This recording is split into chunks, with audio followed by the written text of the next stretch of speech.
Alrighty, ladies and gentlemen, good evening. Welcome to this week's edition of Roundabout Sports, presented by Interstate 70 Sports Media and by very own Filthy Games Room located in St. Charles, Missouri. We'll be getting a bit more into them later on, but thank you so much for tuning in. I am the Maestro, Jeremy Karp. It is a stormy Wednesday, May 8th, 2024, and you know, it is really just when you thought things couldn't get any worse for the Cardinals, they got worse. Like, it really got worse. Last night the Cardinals once again lost to the Mets. This time they lost 7-5. And during that game, catcher Wilson Contreras suffered a fractured left forearm. He'll be out about 6 to 8 weeks. It is not pleasant. It's not fun. It's not good. Today's game got postponed. It'll be rescheduled for August 5th. But right now, Cardinals are 3-7 in their last 10. They are 6-11 at home. They're 15-21 in total. Dead last in the National League Central Division. And offensively, they're one of the worst teams in all of baseball. And managerial wise and office wise, they're one of the worst teams in all of baseball. And it's time something's got to change, at least in my opinion. But I'm not going to be sharing these thoughts about what's going on with the Cardinals alone. We got news about the St. Louis Blues, about the Battlehawks owning the best record in the XFL conference. And we got some crazy news out of Kansas City in regards to Chiefs wide receiver Rashee Rice. But before we get to all of that, I do want to introduce this week's guest. He is a dear friend of mine. He's actually been on the show multiple times already on Roundabout Sports, and it's always a pleasure having him on. He is a news correspondent at St. Louis at ABC News Radio. Long time radio personality, and honestly, really funny guy. Once you get to know him and talk to him more, he is actually really funny. So, ladies and gentlemen, welcome to Roundabout Sports yet again, Shawn Balint. Howdy, partner. How we doing? I'm doing okay, Shawn. How are you doing this evening? I guess better than the Cardinals. It has been a weird year. I'll tell you what. It's one of those things, baseball, even if you have the right plan, things can go south. And I was at that game when Juan Encarnacion was in the batter's box and took the ball to the eye.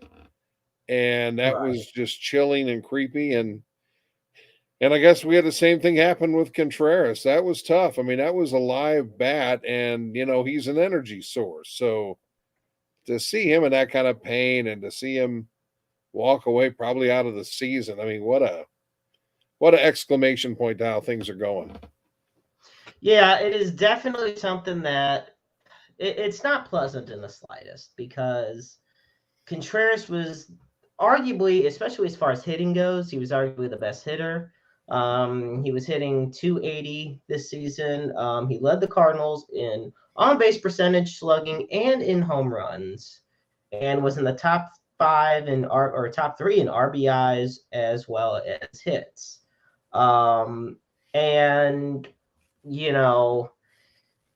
This also brings up a bigger issue, because apparently, when you watch the replay of the injury, which is hard enough to do, but watching it, you notice that he's scooted up more in the plate in an effort to try to catch lower strikes. The Cardinals have emphasized that Contreras catch strikes on the lower end of the plate. And a lot of people are giving the management and the front office flack for apparently directing Contreras to scoot up the plate, because look at what happens. Yeah, it's a tough spatial relationship, fitting the umpire and the catcher and the batter all in those close quarters with, this big wooden lightsaber swinging through. Yeesh. It's a delicate balance, and, we're seeing catcher's interference calls going up and everything else. So I hate to see it, and I think catchers out there can't help but rethink what they do. Well, and that's another thing that you brought a great point of. The play was ruled catcher's interference because of how far ahead of the plate that Contreras was. And it's something that's becoming more frequent in Major League Baseball. And this is a lineup that, it's an absolute deer in the headlights right now. The majority of the team is batting below the Mendoza line, which is, for those that don't know, 220 average. Majority of the lineup's batting at or below 220. The biggest, I think, disappointment has to be Paul Goldschmidt, former MVP. He's already at nearly 50 strikeouts on the season, Shawn, and it's not even the second weekend in May. Well, you can look at him and you can tell he's absolutely tormented out there, and he's just struggling to find his way. I thought it was a mistake, though, not to have him in the lineup for the game that didn't get played, because he was the only guy on the team who hit Quintana. That's the thing that I don't get. We're so crazy about math, analytics. And the one thing that seems to get ignored is batters having a history against a certain pitcher. Seems like that's been tossed up, but we have all these other analytics. We're hearing about launch angle and stuff like that. It's like he had Quintana's number. I thought if you put him in the lineup and the game's actually played, maybe that's the game that maybe today's the game that gets him started. But boy, it's hard to watch. I'll be honest, I hear the little trade buzz, but right now, what are you going to get for him? It wasn't a dissatisfaction, but when they were trading out some pretty good players last year, like Montgomery, I'd have traded Goldschmidt just because. I looked the last year and I thought this team won't be good until 2025 at the earliest. They're not going to be ready to succeed, even if they had success in, let's say, a weak NL Central scenario. They're still not going to do anything in the playoffs. So I think I would have traded him for prospects because that bat speed goes down, and not about who he is today, not about who he was last year, but his contract's running out, and who would he be next year if he did, if he's still here? It's interesting. I was talking with a few weeks ago, I was talking with our very own Ryan K. Bowman, and we talked about the idea of what Goldschmidt's future is like. And I told him what I feel was going to happen was the Cardinals were going to sign him for a 2-year extension, and then he's going to retire as a Cardinal. Ryan, if I remember correctly, and I hope he is tuned in, and if he wants to correct me, he's more than welcome to, but I believe he did say that he sees him going to another team before his career's over. And you hit the nail on the head when you talked about, it's a shame this game got postponed. And if not having Goldie in this lineup, because he's you brought up the thing about how well he pitches or he hits against Quintana. He's a .545 career hitter against Quintana. Only guy in the lineup who could hit him, and they didn't have him in the lineup card. I'm like, what? He has 12 hits and 22 at bats, 3 home runs, 11 RBIs. Yeah, and for somebody, and I wasn't even a fan of the fact Quintana was gone. That we got rid of Quintana. No, I thought he was a bargain. I thought he was a great piece for the car. This is the thing. You look at the past couple years, the Cardinals don't get where they have been without John Lester, J.A. Happ, Quintana, and Jordan Montgomery. Those guys were such crucial pieces to very injury-riddled rotations and inconsistent rotations, and they filled in spots nicely, which is ironic because now here we are in 2024. Look who we got. We got Lance Lynn pitching pretty well. Kyle Gibson, to me, I voted him, at least for April, the biggest surprise in a positive way. I thought he was fantastic. Michaelis pitches well, but gets no run support. Steven Matz is by far the weak link of the whole bullpen, and now he's on the IL. I'm sorry, not the bullpen, the rotation, but he's still on the IL. And pitching seems to be pretty well in hand, but now they can't hit. So you go from solving one problem to not being able to handle the other one. And let's not act like the NL Central, Shawn, is even that good. They're in dead last, but they're only 6 games out of first, which is very doable. The Reds, Pirates, and Cardinals are all well below 500. The Brewers, I think, lost to the Royals today, and the Cubs are 22-16, so they got a win in hand. But yeah, the whole division is just a mess. Well, I'll tell you what, it's something, and I look at the Jordan Walker business, and Victor Scott. And some things are under your control, some things aren't. I mean, Victor Scott having again, it was spring training, so you never know what to think of it, but it's pretty brutal. Trying to find the numbers here. Let's see here. There was the numbers for Montgomery Jordan Walker were pretty difficult. They were like 222 the last time I looked. Victor Scott was hitting under 100. Like, you've got to be kidding me. It's not pretty. Victor Scott wasn't even hitting 100 at one point. He was down. He was at .091 batting average. Yeah. Jordan Walker's taken a big dip in production. To me, the only guys that have consistently hit well this season, unfortunately, Contreras, but he's now injured, unfortunately. Arenado, he had a rough first couple of series of the season, but now he's really picked it up. And Mason Wynn.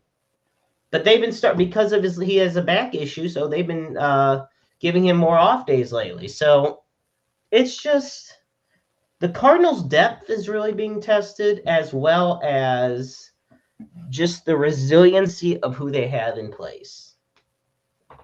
You thought they had a little bit of a bench. They didn't have they didn't have much of a margin for error, but it seems like they have even less than we expected. It's just not pretty at all. And I don't know what you do. I mean, it's like they don't have a lot of great trading chips or anything. So it's hard to imagine them fixing things within this season. I don't see how you do it. I look at the biggest issue with the Cardinals is not the lack of the hitting. It's not backing up the pitching. It's Ali. It's Ali Marmol and it's John Mozeliak. And because I want to turn the clock back. I brought this up on Interstate 70 Sports Media's website. And I want to take this direct quote from Bill DeWitt Jr. when they fired Mike Matheny in the middle of the 2018 season.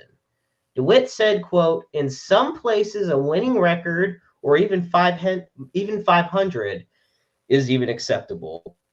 Not with this city, not with this franchise, not with its history, and not with the fans." Okay. Look where we're at right now. Since I think the beginning of last year, The Cardinals have been a total of 25 games under 500. If you combine last season and this season, they've been 25 games under 500. You look at what's going on, and you know, I look at they were only able to pull one win off against the Chicago White Sox, who at the time were the worst team in baseball, especially record-wise. How do you lose 2 out of 3 to a team that literally was, I believe, 6-26 heading into the season or into that series, or 6-25? Now the next problem I have with this, and I want your thoughts on this one, is, Ali says, quote, "These are the players we're going to win with. We have to get them going." Okay, so you invest in this team by building up the bullpen and the rotation. You don't go out and get a bat during free agency. Contreras is only in the second year of his 5-year deal with the Cardinals, and he already has broken his arm, and he was injured a lot last year. So right now, it seems like what you're watching on television or you're listening to on the radio, this is the team that you have to say, okay, well, let's see if they can win. But they're not doing anything resembling that right now.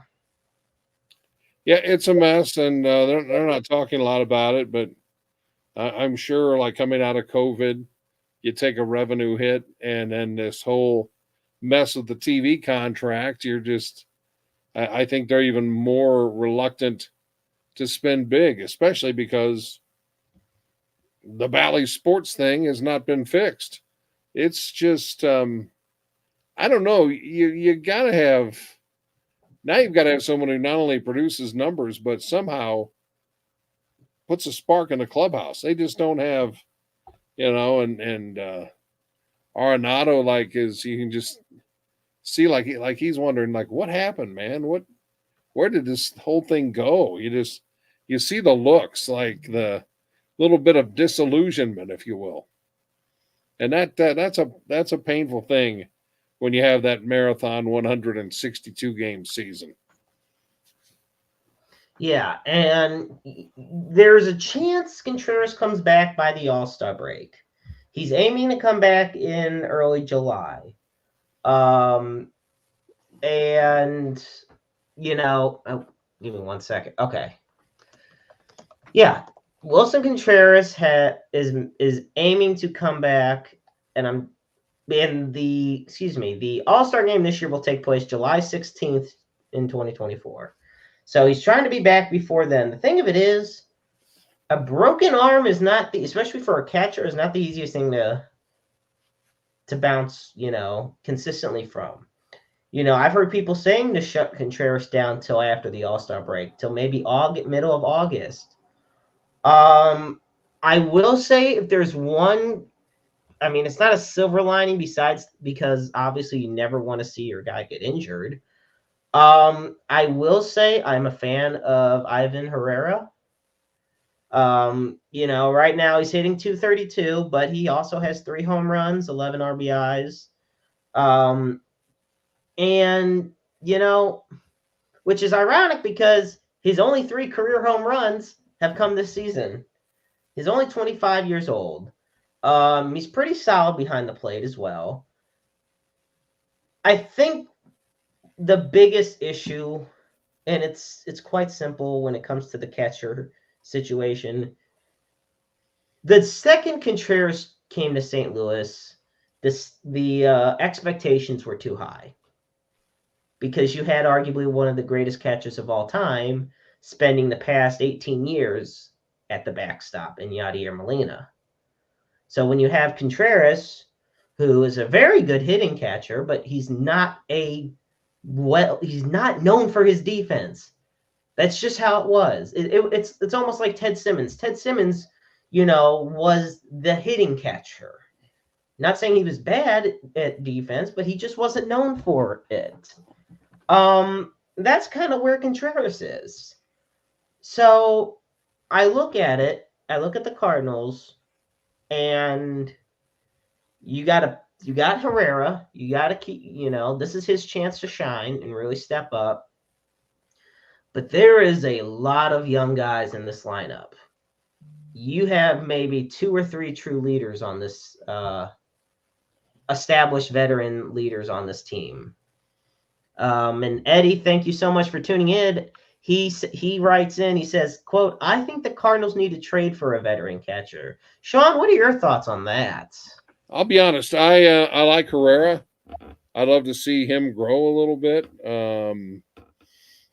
I don't know. Catching's at a premium. I just think I don't know. You've got so much money invested in Contreras that, boy, unless we got out from under that money, I think I'd put the money elsewhere. I don't know if it's hard to say, hey, we're going to put money on an impact bat in the outfield, and we really haven't even heard anything about Edmund lately. So I don't know what Tommy can do. I know Tommy is, again, he's kind of a lightning rod in the clubhouse. So Tommy might help when he comes back, but gosh, when is that? I think it's become so vague and murky that they're not even talking about it right now.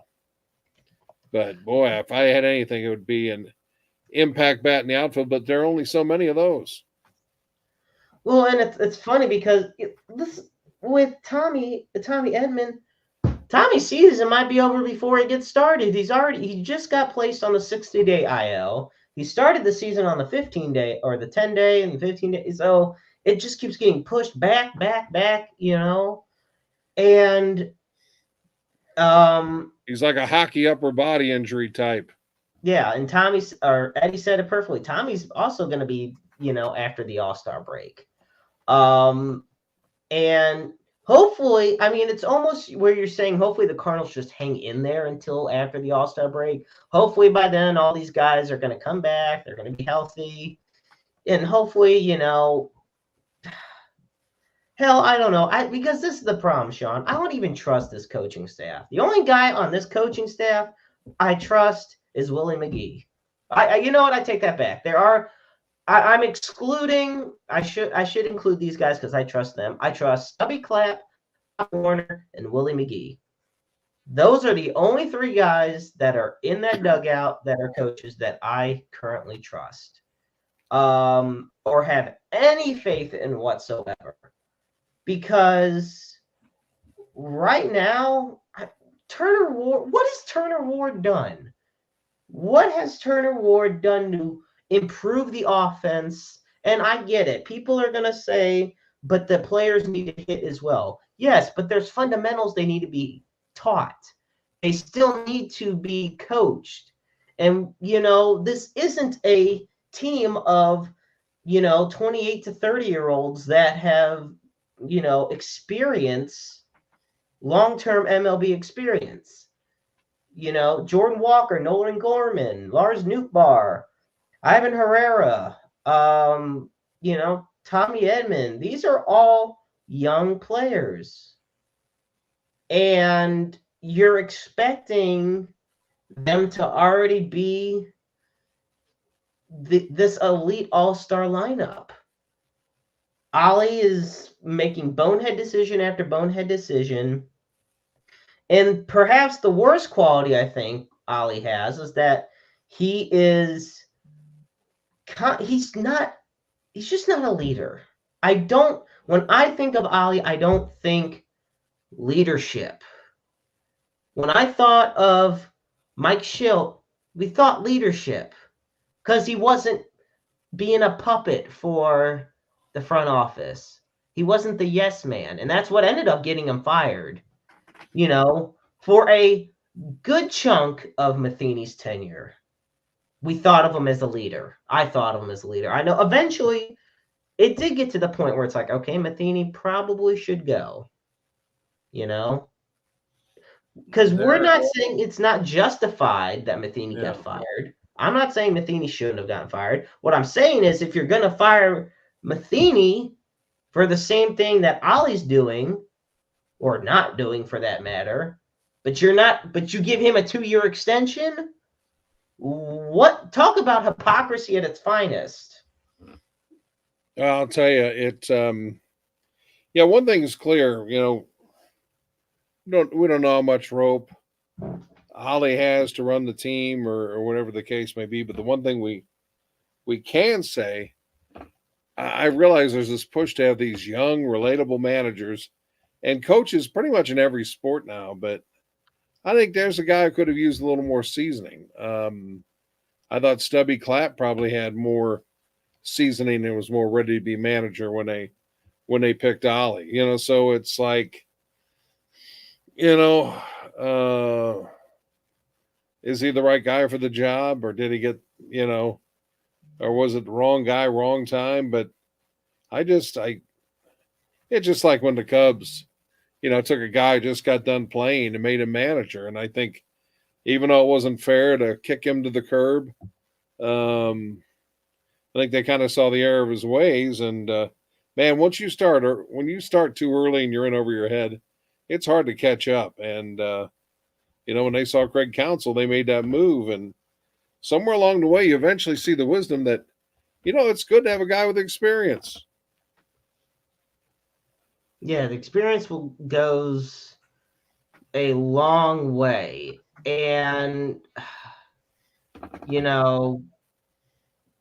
this is the funny thing.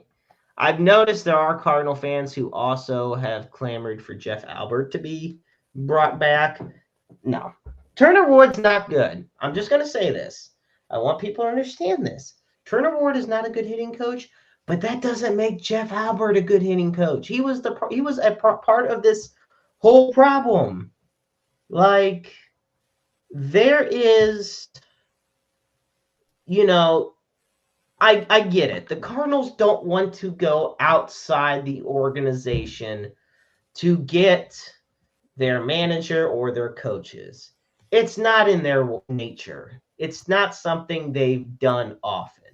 Like, let's genuinely think of the last time the Cardinals got somebody that wasn't a part. It was probably Tony. La Russa was probably the last guy that was not a part of the Cardinals prior to becoming manager of the team.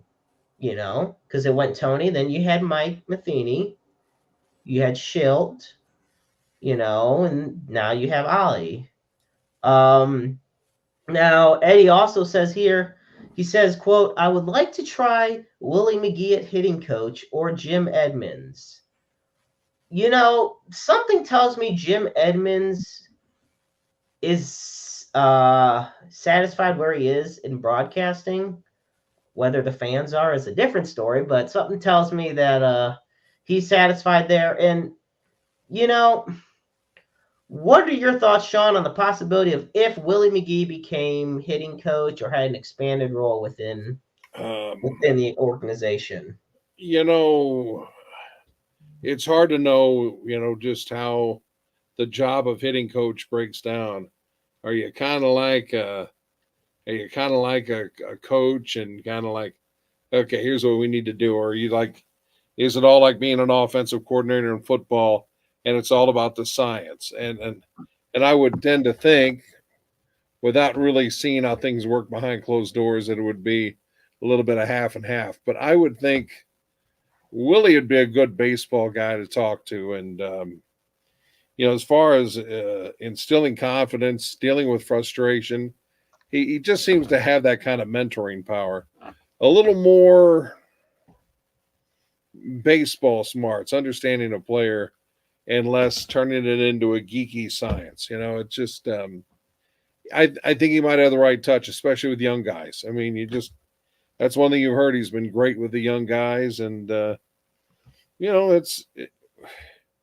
you go out there and you hear boos and you hear things you haven't heard very often at Busch Stadium. So I think a guy who manages the emotions and not just the science of hitting, I think there could be something said for that, even though we can do it in its current capacity. Absolutely. So first off, folks, thank you so much for tuning in as we've reached the halfway point here at Roundabout Sports, presented by Interstate 70 Sports Media and brought to you by Filthy Games Room. Now, I'm going to talk quickly about our newest sponsor, Filthy Games Room. Very, very interesting retro video game shop in St. Charles, Missouri, off of Newtown Boulevard, near Interstate 370. It is locally owned and operated with perhaps one of the largest collections of retro and current video games in the St. Louis area. I also do enjoy the fact that they have, in addition to a wide selection of video games from Nintendo, Sony, and Sega, as you can see, they also got a slew of amazing arcade. For those watching the audio-visual broadcast, they have arcade machines that have Super Mario Brothers, Tetris, Mortal Kombat, and so many more. Yes, it's fantastic. We have here just a small sample size. I've had the pleasure of actually donating a good chunk of my GameCube collection to the store. They do buy, sell, and trade.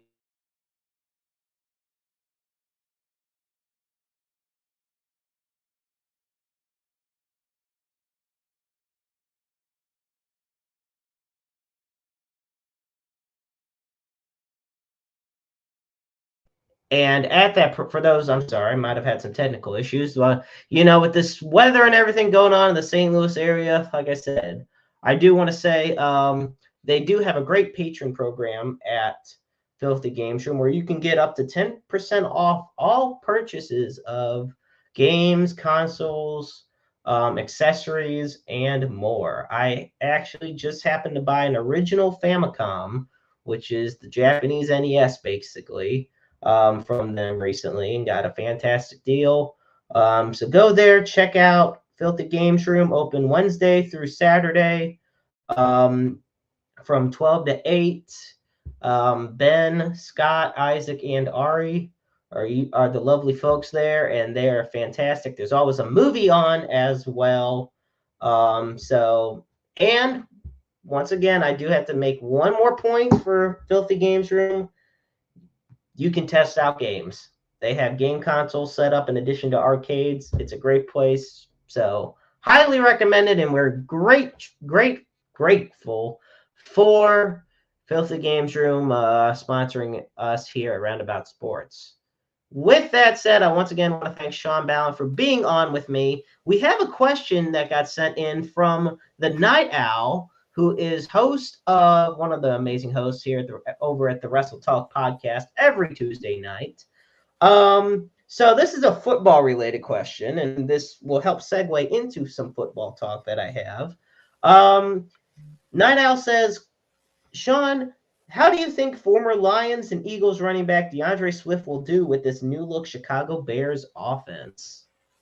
I think he'll be a great fit, and he'll be a help to Caleb. And I never understood why the Bears let Montgomery walk. I think Montgomery could have been really valuable if they kept him around last year. So I think he really plugs a hole. I think he's going to fit like a glove. Not knowing everything about how the offense may be contoured to Caleb, but I just get the feeling that it's just another weapon. And, Moore's a heck of a wide out. So it would be strange to me. The Bears typically play boring football, other than, let's say, the mid 90s when Eric Kramer was in a certain zone for a couple of years. It's going to be something to see this team. I wasn't sure about letting Justin Fields go because I thought he was just starting to find a mark, but this coaching staff seemed to be dead set on throwing him under the bus. So I think some things are coming together for the Bears, except for the stadium part. Yeah, and that's the thing. I do want to say this as we're in our football portion. Look, I thought if you want to draft Caleb Williams, fine, go for it. I personally don't think he's going to pan out to the expectations. My thing is, though, you should not have given up on Justin Fields. I think if I'm the Chicago Bears, you got multiple first-round picks. You have I think the Bears did a great draft given where they were at. by trading Fields away. But look, you could have done so much more if you kept Fields. You could have helped boost that offensive line even more, gotten multiple playmakers. Like I said, though, forgiven the fact they got Caleb Williams first overall, I think the Bears had a very good draft, perhaps one of the best out of everybody in the NFL. They certainly set it up better than Bryce Young got set up in Carolina. Holy cow. Yeah, Bryce Young just, oh my God, talk about a guy dead on arrival. They did not set him up to succeed. No, they at least are setting Caleb Williams up to succeed. I just don't know if he will. But he's a rookie. We're not even into official start of training camp yet. It's the way too early prediction. Yeah. Well, the question is, will his cockiness work for him or against him? Now, in that case, if done right, it can work for you. Yeah, but let's be real. It's hard for me to take someone seriously when they say that they want an ownership stake in the team that drafts them. I'm just saying. Yeah. With that, talking about the draft, we got the Kansas City Chiefs, who drafted one of the best receivers, who was my personal favorite wide receiver in the draft, one of my favorites in college, coming out of Texas, hook 'em horns. That's for my cousin Chris out there. And oh God, hang on. Quick side note. The Night Owl says the real question is, what kind of nail polish is he going to wear for the game? LOL. It's a different era. Yeah, it's a different era on and off the field. It's a different era on and off the field, Night Owl. Going to Busch Stadium I was sitting in Busch Stadium with a gal who had, if anybody saw the prequel to Silence of the Lambs, Red Dragon. Oh, yeah. And this woman, she was beautiful, but she had this giant dragon skeleton on her back, and must have, didn't leave, and had a flesh-colored outfit. I thought, 10 years ago they might have tossed her out of Busch Stadium, but these are different times. Right. It's just, I don't know. You don't have to go to the Met Gala to see something different anymore. No, you really don't. So, speaking of the Chiefs, like I said, they drafted Xavier Worthy, who has the NFL record for the fastest 40-yard dash at the combine. His cleats, I believe, from the combine are in Cooperstown, in Canton. Now, Chiefs got a great wide receiver to help out Patrick Mahomes. And helps out the fact because they have a very talented player on their team that's continuing to make boneheaded mistake after boneheaded mistake, that being Rashee Rice.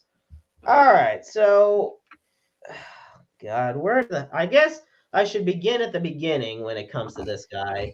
So, we're going to go back to March 30th. There was a 6-car pileup in Dallas, I believe on the North Central Expressway. He was driving a Lamborghini. The person he crashed into was driving a Corvette. I was like, which damn car was it? But it was a Corvette. And he was he was leasing the Corvette, and 4 of the vehicles were damaged. Rice ends up leaving the scene of the crime. He faced multiple counts in regards to this. 1 count of aggravated assault, 1 count of collision involving serious injury, 6 counts of collision involving injuries. Meanwhile, this Corvette driver was identified with the same charges. Now we go to yesterday. Apparently now Rice faces more charges because he apparently punched a photographer at a Dallas nightclub, which brings up 2 questions. A, why the hell are you still in Dallas if you're already causing enough trouble there? Now, he hasn't been formally charged with a crime. So I will say he's not okay. He's not facing any charges yet, but he's under investigation for assault of a photographer in a Dallas nightclub. He wasn't arrested, but he's cooperating and everything. The NFL, the Chiefs are already anticipating Rice gets suspended half of this upcoming season because of just the car charges alone. And it's a shame because he's a second round pick. He had 938 receiving yards last year, 7 touchdowns.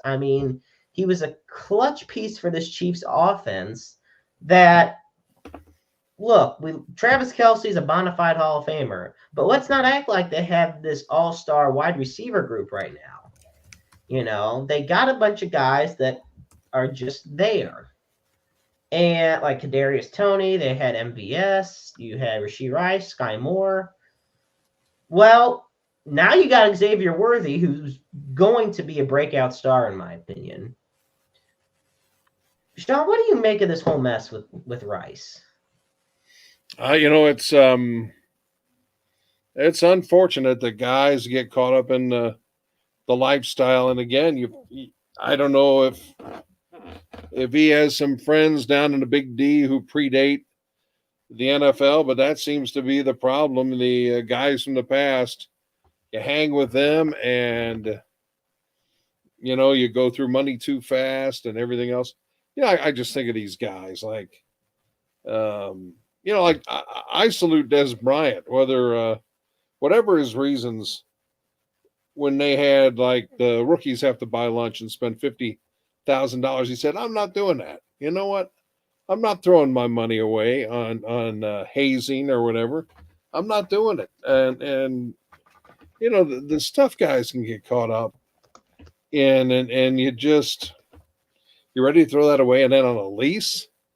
I remember Tank Johnson with the Bears, messed up a Lambo and abandoned it. And I don't know if he leased it or not, but I just can't imagine being in that spot, because when you screw up a leased vehicle and you have the potential to be cut, the automaker is going to take some legal options in play. They're going to advance things. And I'm telling you, you could find yourself out of the league and penniless. Yeah, it's hard to watch the Johnny Manziels and Rashee Rice is. I don't know how he gets it together, but I'm telling you, he's got to get it. And who knows everything that happened, but you got to take yourself out of circulation when you have criminal stuff on your radar screen. You got to take yourself out of circulation, because people are going to target you. Even if he tried to do everything right, you're going to be targeted. And, you look at paparazzi, perhaps. I don't know if this is a paparazzi type. You're out there and they're trying to get a rise out of you. Like they're stepping on your. I heard about some of the tactics, like in New York, they'll step on you. They'll do something to try to get some kind of outraged reaction, try to make you act up. So okay, you're young, you're a high profile wide receiver for the 2-time Super Bowl champions. But you know what? You got to live like, like a guy in his 50s on the verge of retirement. You just have to take it easy and just be out of the public eye for a while. Get through the off season, play another season, and somehow make adjustments in your life. And, you're on the verge of throwing it all away. It may be too late. Who knows? Yeah. And we'll apologize for those that we've had a bit of technical difficulties, just because Missouri weather has been really trying to kick our asses today with a big slew of storms. We know there are a few hundred people in the area without power. Thankfully, we're not ones without power. We're just pushing the power we have to the limit, and that is A-okay. But yeah, I totally agree. And Rashee Rice is only 24 years old, so it's a shame to see this type of situation happening. Yeah. Um, And the Chiefs have, I mean, they're going to have a smaller margin of error. I mean, they're off trying to get a stadium deal down the road. You got Kareem Hunt issues in the past. He did a guy who did a pretty good job of moving on from his problems. Tyreek Hill. You had the murder suicide of the player, yeah, and Von Belcher. and then Andy Reid's son. So you've got a rear view mirror jammed with bad stuff. So the Chiefs, even though they're fairly bulletproof of those back-to-back Super Bowl titles, they're only going to take so many PR hits. And hey, you know what? Roger Goodell will throw anybody under the bus in the New York Minute if the headlines get too bad. I mean, how he got away with some of these things, like Greg Hardy was allowed to play football again, and what he allegedly did was pretty savage in the domestic violence category. Ray Rice suspended 2 games. The NFL claimed, oh, we never saw any video, but once the video was out, he went from suspended for 2 games to be put in exile, even though what Greg Hardy did seem to be, I mean, it's all under the same bad umbrella. But, what Greg Hardy did to a woman, the photographic evidence was horrible and everything else. But you know what? People had to use their imagination. It wasn't on video. So, I mean, you're going into a justice system that is going to treat you one way if there's no information or no video available. And then if there is video, some ugly video with a photographer involved, a car accident that was caught on video, highway cameras are everywhere. When your stuff has happened on video and goes viral, you're on the thinnest ice possible in a national football league. I absolutely agree.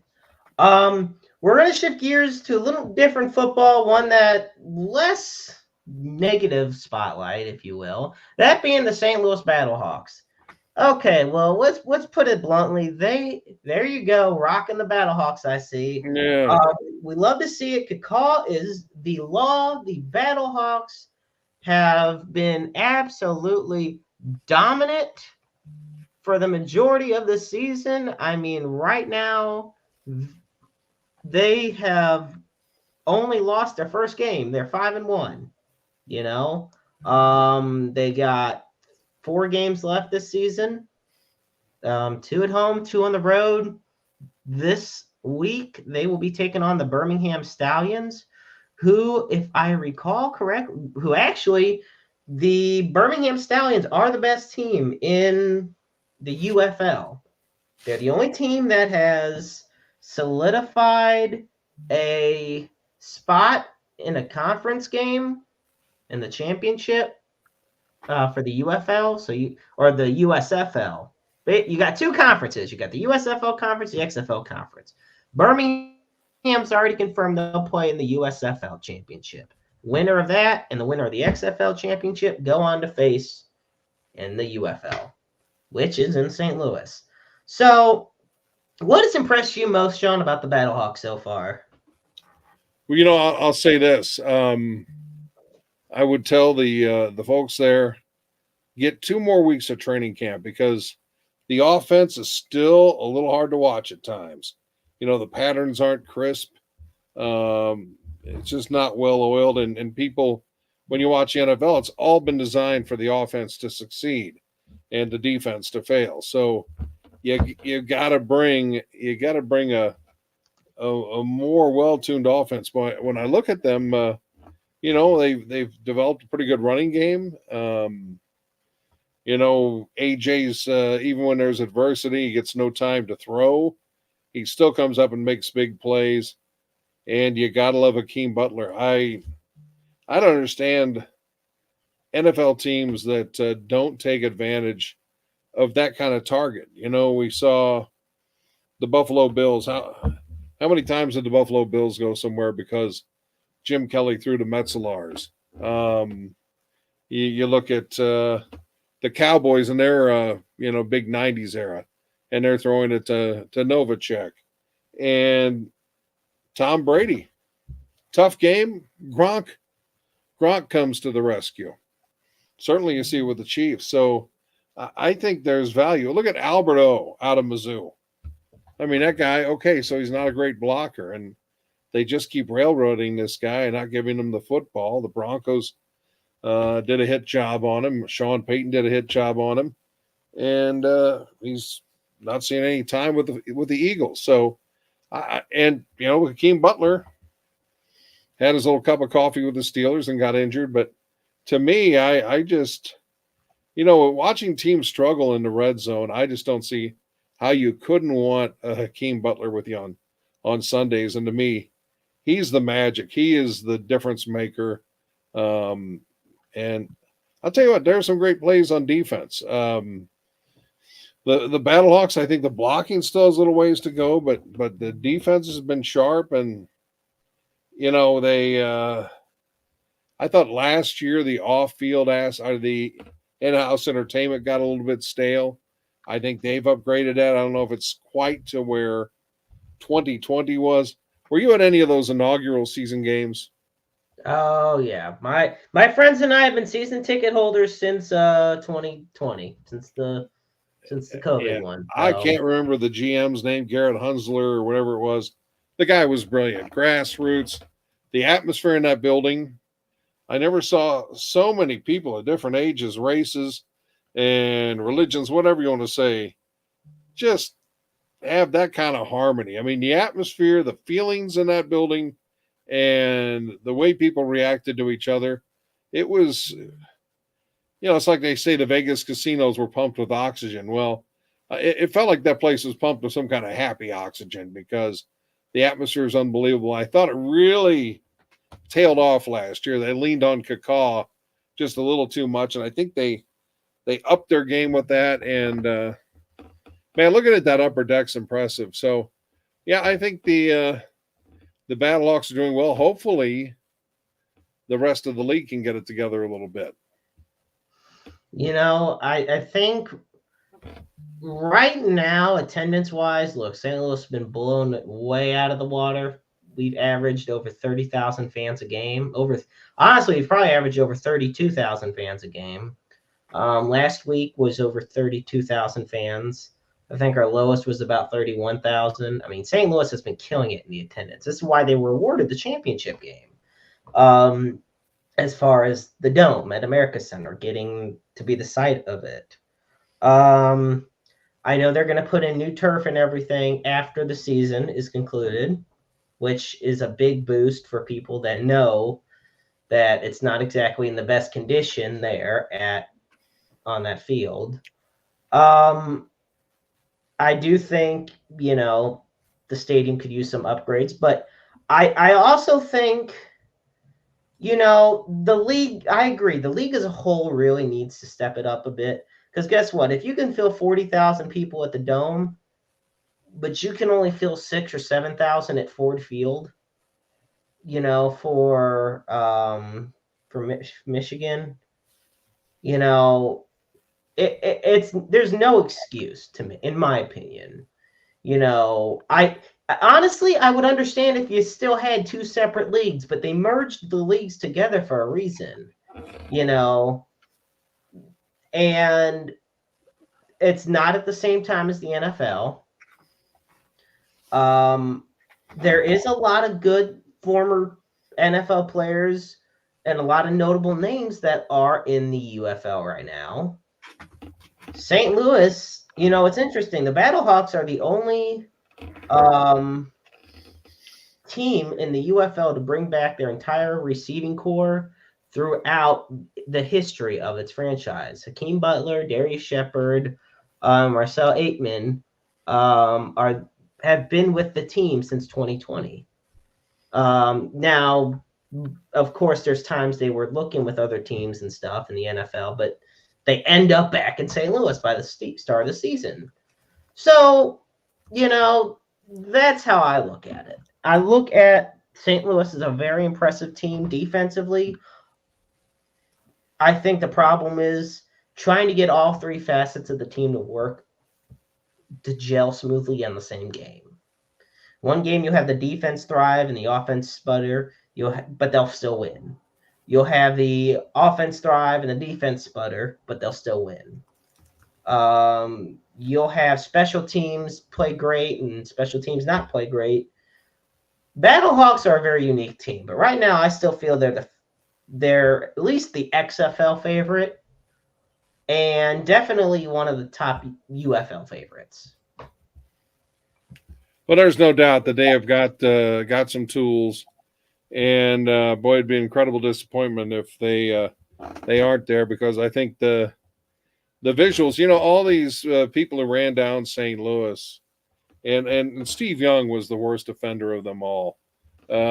Shame on St. Louis, shame. Really, no fan base in the NFL. Not Green Bay. Maybe the Bears would, but the most iconic franchises, the fan base would not have supported 15 and 65 football, especially boring 15 and 65 football. So, for Steve Young to be so critical, as if these were football fans who didn't go to church or something, it was really outrageous the way the suck up NFL media reacted. And finally people are saying, okay, this isn't just we're protesting Kroenke and the NFL by being here. It's something deeper than that. And you're seeing it. The only problem is there are no politicians who would carry the torch for bringing the NFL back. I love how you mentioned boring 15 and 65 football, because okay, this is my thing as a Cleveland Browns fan as well. I saw some really bad years, really did. I literally saw an 0-16 season. Best parade ever. Yeah, that's another thing. What did St. Louis? I love St. Louis, but it was so boring during those years. At least when Cleveland went winless, they threw a parade, and they did it for charity. For they did a bunch of food pantries and charities. And the head coach at the time, Hugh Jackson, literally lived up to his promise of jumping in Lake Erie if they lost all the games. Like, this is the thing. And the Lions have done plenty of stuff for when they went through so many losing seasons. Like, if you're gonna be bad at football, at least be entertainingly bad. I don't really. There was just depressing bad. And another thing I hated about the Rams struggling so bad. Yeah. This is the thing. The 2017, I think it was 27. Yeah, the 2017 Cleveland Browns that went 0-16. You look at that team, you knew they weren't going to win. Maybe I didn't think they'd go winless, but you at least didn't think they would go anywhere. There were some Rams teams that were really good. And all those 7-9 years that we dealt with, the 7-8-1 year we dealt with, those hurt even worse, because guess what? It gave us false hope that we were right there and we couldn't get to the playoffs. Aaron Donald. Yeah. Aaron Donald there were so many years that Chris Long, Aaron Donald, Michael Brockers, Robert Quinn, to me at one point the best defensive line in the NFL. And then you had great backup guys like Ethan Westbrooks, William Hayes, Eugene Sims, and we're not even getting into the linebackers led by Laurinaitis, or Mark Barron, the guys in the secondary. There's some good players on these teams, and they just they couldn't get anywhere because they had the most mediocre coach in football history in Jeff Fisher. And they had the worst owner, perhaps, in sports history when it came to giving a shit about a city, like Stan Kroenke. What hurts the most of all this, you know what? I take it back. Because I miss the Rams, but I love the Battlehawks. I'm glad we have the Battlehawks. I'm glad they gave this city the championship site. I'm glad 30 to 40,000 St. Louisans and, pack the dome every other week when we have a home game. Like, these are the most passionate fans in the league. Just like they were some of the most passionate Rams fans when football was in St. Louis. Anybody can be a fan when they're good. It takes a loyal fan to be good, cheering you on when you're bad. And Shawn, you and I have been sports fans a long time, and we've cheered on some really bad football. Ooh, I'll tell you what. Here's my favorite aspect of the Rams and selling, an inferior product. It's as if they had to manipulate highlight films. Here's exciting Rams offensive football. Well, they never passed the football more than 4 yards, and they tried to make the video look like it was a 20-yard pass. It's like, no, you snake oil selling bastards. That's a 4-yard pass. And you look at it like Danny Amendola. All you have to do is watch the Patriots on Sundays back in that time and watch what Wes Welker did. Wes Welker was already heading somewhere when he caught the football. If they used Danny Amendola properly, like Tom Brady and the Patriots would later, Danny Amendola really could have done some things. And you look at, poor Wes Welker to have his final days be spent wearing that uniform. Oh, in that offense. I was going to say, as well as in that offense. What's Amendola doing in my slot? Now I'm down here in hell, in Hades. What's going on? What did I do to deserve this? Unbelievable. Dante's Inferno. Those are some rough shots too. And okay, let's face it though.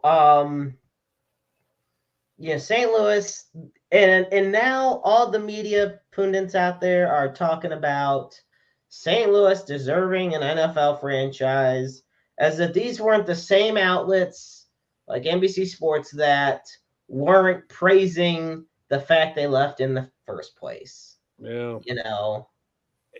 And people laugh off that talk about St. Louis getting a team. The NFL had something to hide. Tashara Jones had no interest. She never cared. She didn't help when she was treasurer. She never cared about payback. And in my mind, she and Sam Page wanted the money, wanted to control it. And if this thing stretched out, they might not get the money. It's like they wanted it to be, when I say get the money, it's like, okay, this money is in our hands. We control it. We get the good PR out of it when we disperse it. That's what I mean. I'm not saying, of course, with politicians, anything's possible. But I'm not saying he took it off to a little safe at her house. No, just political capital. I think this Rams trial have taken the distance. I think that possibility of a team having been brought back here, that came out of somewhere. And who does leaks more than the NFL? So people laugh at it. You look at McAfee in his podcast. McAfee was drooling. He was waiting for this thing to take off, and he couldn't have been more disappointed when all of a sudden it's set to start and they settle. I think we could have had so much more out of the Rams settlement, and we should have taken it. Of course we should have. You only get $790 million, which that sounds like Yeah, that sounds like a great deal. Like, let's face it. 700. But number one, you hit it with. First off, you got to think of who that money's going to at the end of the day. It's going to go to people that politicians and people that could very well squander that money. Number two, the Rams the city of St. Louis had a chance to get well over $1 billion, and they could have, because it was part of the whole thing about possibly getting an expansion team. St. Louis could have gotten double what they ended up getting. No doubt about it. If they were that willing to sign the check, they had a lot to hide. And it wasn't just about St. Louis, but it's like, what? That's the reason the NFL was scared, because Pandora's box was going to be open. And where does that lead to? CTE lawsuits, an Oakland lawsuit, a San Diego lawsuit. The possibilities are endless. So it wasn't just like, ooh, we don't want to hide everything about the St. Louis thing. There's a reason that that team rumor came out there like, oh, the NFL said that would never happen. Yeah. It came from somewhere. It didn't come from a local Joe. It didn't come from a politician because we don't have Dick Gephardts or Tom Eagletons or Kit Bonds around who get involved in this kind of stuff. So, yeah. And I think if we had those kind of people around, you might have seen a little more activity outside of the court, the court aspect of this story. So it's a shame. And I don't care what, regardless of what the NFL did to the city and the underhanded games, the Rams really didn't have to play underhanded games. They had a lease and you have a flat growth area that's lost some corporate headquarters. They could have just been above board and say, you know what, we hate to leave, but there's only so much sponsorship money in this town and all this other stuff. And, they could have done it. They could have played it straight. They didn't have to do all this underhanded stuff like they messed with how they sold tickets. Okay, tickets sell in July. Well, all of a sudden they moved up the season ticket renewal date. They moved up the sale of individual tickets to when baseball season started. So the year before, they're saying, hey, we'll reactivate your PSLs. They were trying to drive up the ticket sales, and then drive them down. They're trying to manipulate things. And it was just such a terrible con game. But I think St. Louis could have had the NFL, and whether you like the NFL or not, if you want to be seen as a major city in the United States, you have an NFL team. That's just reality. Yeah, whether we like it or not, it's the damn truth, and that it's a shame. And again, I don't know. Like if Francis Slate was still around, I know he said he wouldn't deal with the NFL anymore after the shenanigans. But it's all a shame. It is. I mean, the Battlehawks is great, but I just don't know. Will this league survive? It would be nice if they do.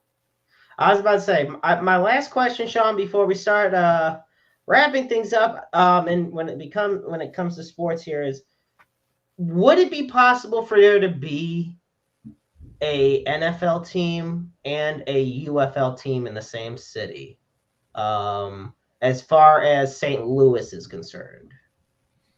Do you think because Houston has the Texans and the Roughnecks? Yeah, and I don't think it's going so hot. I think it's not going hot there. I don't think it could go forever, but I think it could last for about 3 or 4 years. I think there might be a dance with the one who brung you kind of mindset for a while, but I think long term, 5-10 years, I think that's there's a lot of money going out to City SC and hockey and baseball, and so I think it's hard to imagine that continuing, but anything's possible. I mean, right now I think, I think that start would actually. I think the last year's start, like in February, was better for the fans, but I think in terms of if you had both the NFL and UFL, having this, end of March start probably would work better. Well, I think a lot of people like the end of March start better. I know from personal experience as well, because look at the tailgating. Look at how busy St. Louis is 6-7 hours before kickoff even, and it's easier to tailgate when it's late March, early April. You get that springtime weather as opposed to when it was February and it was 15 degrees out. Now, don't get me wrong. You and I have tailgated in plenty of cold weather in the past, but look, casual fan will always take the warmer weather. Oh yeah. So economically, the Battlehawks this city went from just having the Cardinals and the Blues.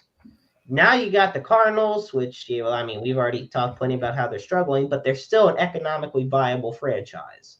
You have the Blues, who I think are going to start turning back around. They exceeded expectations, in my opinion, from what was expected.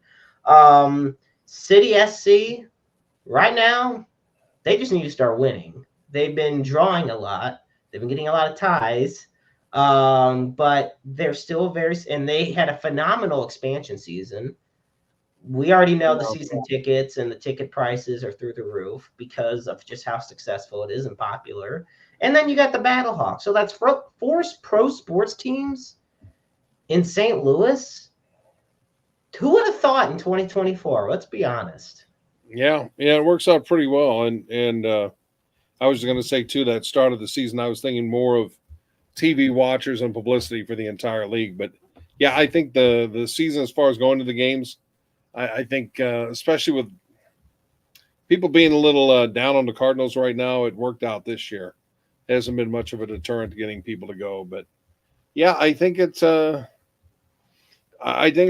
And again, I don't know the Battlehawks balance sheet, but they're picking up more sponsors as the season wears on.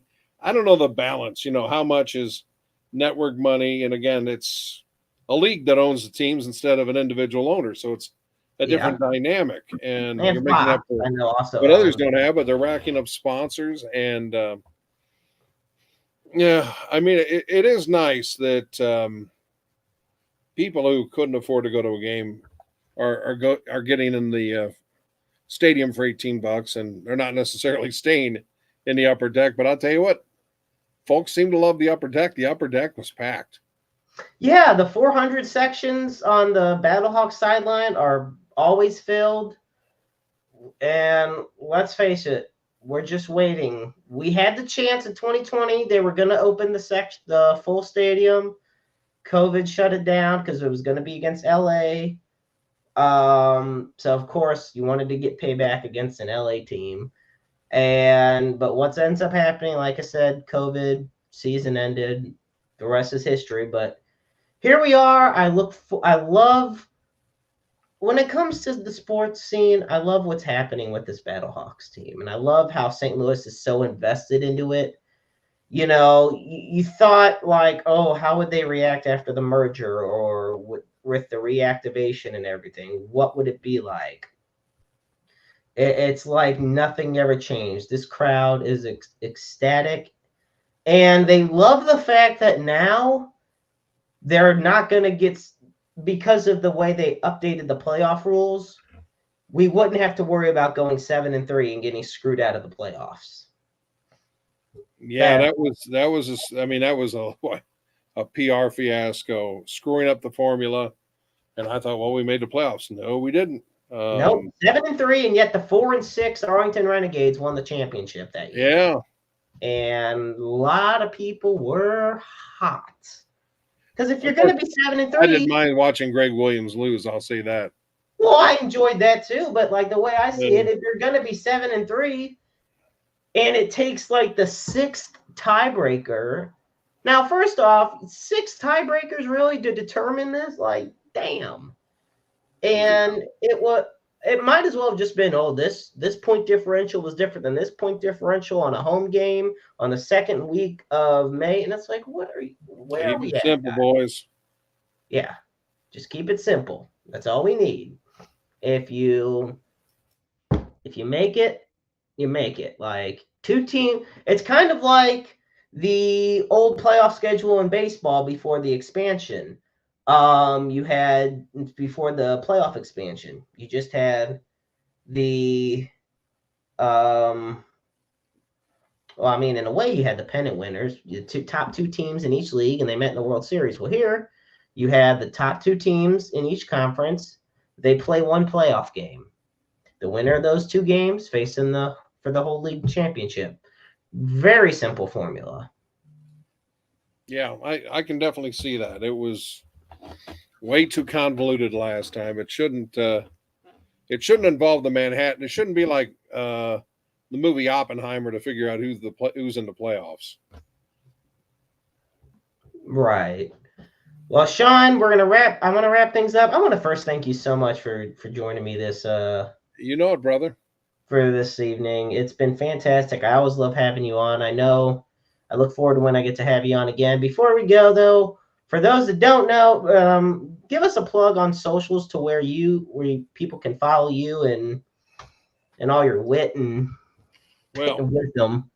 I'm on WSMI radio out of Litchfield, IL, and do the news up there 7:45, 12:15, 5:30, 106.1. We are not on the internet except for when we do ball games, and I call a lot of the baseball and softball, WSMIradio.com, and also do some traffic in Nashville, weather for KBDZ down there out of Perryville into much of the St. Louis area, and do news for Jacksonville, Illinois, so I get around a little bit.